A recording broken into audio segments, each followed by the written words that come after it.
Nukenya jenne se amanne harka sifru kunne Hammenyu manke dankada barran kuno argine Wayo kero fi karre lubuti dabde boju sibafnan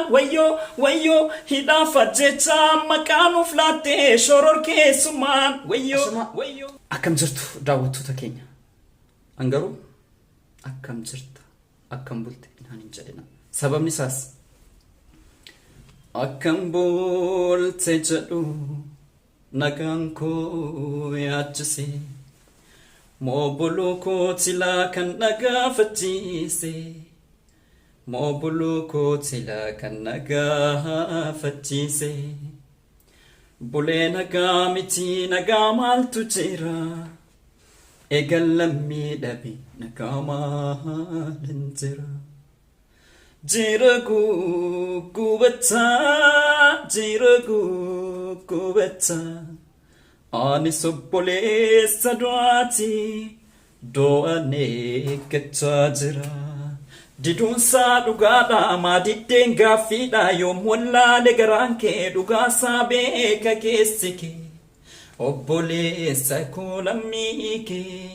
maagalaafate haadhoo kee obboleessa koo lammii kee maagalaafate haadhoo kee akkan taane ta'ee kan keenya kuni alagaan dhaabbattee walluu nyaachisuuni lammii koo baarsa qabna maalegaa dheekkamsi kuni lammii koo baarsa qabna maalegaa dheekkamsi kuni garaa tokko baanee maa wal keenya biyyoon haadha tokko maaf daganna ayyoo yaa obboleessa koo dhiisituun sadiinaa haadhoo gaadha tokko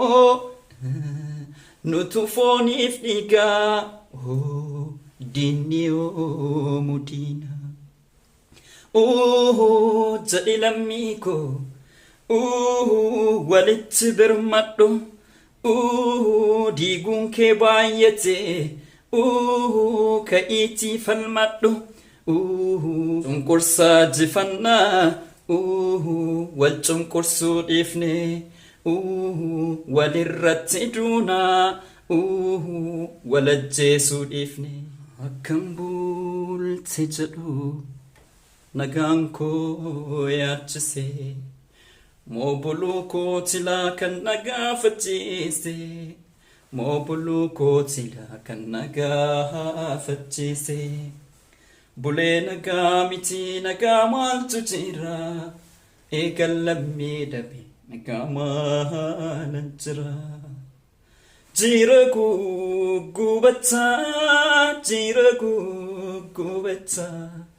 ani sobboleessa du'aati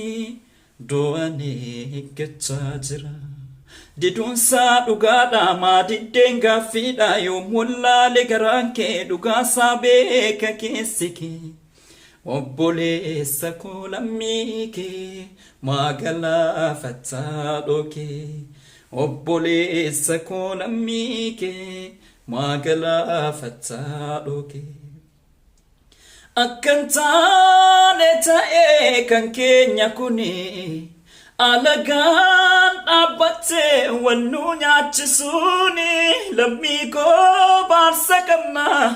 maalegaa dheekkamsi kuni lammii koo baarsa qabna maalegaa dheekkamsi kuni mirga seera uumaa kan dhabee rakkatee addunyaarraa numaa kan jiru hanqatee loli dhugaa qabda ammallee jabaadhu eenyu teenyu gadi jedhiitii dhaadadhu cunqursaa jifannaa wal jifachuu dhiifne walirratti duunaa walajjeesuu dhiifne. Egaan ilmaan Oromoo biyya alaa fi keessa sirba kana keessa ergaa guddaasaa. Sirbi kun bara wayyaaneen uummata Oromoo miidhaa jirtu keessa kan ba'edha. Garuu ammattis immoo waan mootummaan kun irratti raawwachaa jiruu fi uummata isaa irratti akkasumas immoo obboloottan isaa kaleessa boojuudhaa baasan irratti raawwataa jiru baay'ee kan ibsudha. Egaa weellistoota keenyaaf aartii keenya wal bira qabnee waliin madaallee garamitti deemaa jira, guddachaa jira moo gadi bu'aa jira kan jedhus haala qindeessitoota keenyaa wajjininis wal qabate, meeshaalee muuziqaa afaan Oromootiinis wal qabate garamitti deemaa jira kan jedhu akkasumas aartii keessaas baanee waqtaawaa haala poolitikaa biyya keenya jiruu fi waan mootummaan kun ilmaan Oromoo irratti godhaa jiruuf faana buunee hordofnee kan isiniin geenyu ta'a. Nu keenya jennee si amannee harka siif rukunnee.